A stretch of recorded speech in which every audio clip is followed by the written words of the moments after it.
Hello everyone, এটা আছে Saturday Sunday blog. তো ওই দিন আসলে ঠাকুর মন্দিরের উৎসব। তো স্যাটারডেতে আমরা গেছিলাম কি বিকালবেলা ঠাকুর মন্দির কি সুন্দর সাজিয়েছে, দেখাতে সুন্দর ক্যান্ডেল কি সুন্দর ভালো লাগে, মানে খুঁয়ে লাভ নেই।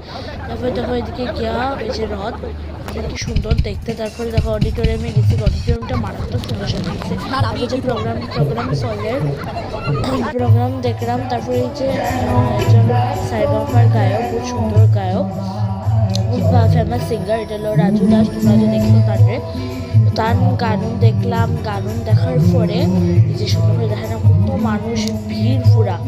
তার গানুন দেখিয়া সেইটা যে দাদা আনছেন পেটিস খাইয়েছি।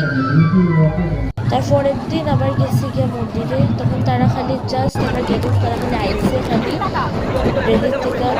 তো ভিড় দেখো কি সুন্দর যে হলুদ সেটা। তারপরে সকাল করিয়া বিকাল দিকে আমরা গেছি গিয়া গড়ো। তো খাইছি একটা আইসক্রিম কোন কর্নেটো আইসক্রিম, আর একটা খাইছি বেবি কর্নেটার ক্লিপ লইছি না। তো রাত্রেবেলা এসে গড়ো সব ব্রাশ টাশ করে লেছি, যেটা আমার ডেলি ডিউটি। তো করে এসে জল টল খাইয়া আইছে।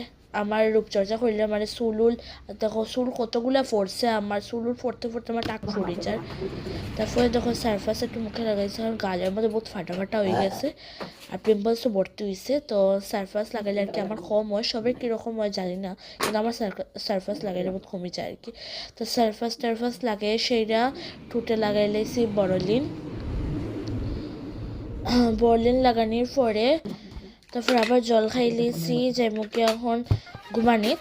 তো লাইটটা তারপরে আবার নিজেরা দেখাইলে তারপরে নমস্কার করে ঘুমাই গেছি। ভিডিওটা কিরকম লাগলো জানাইও, আর লাইকে শেয়ার সাবস্ক্রাইব করতে ভুলিও না।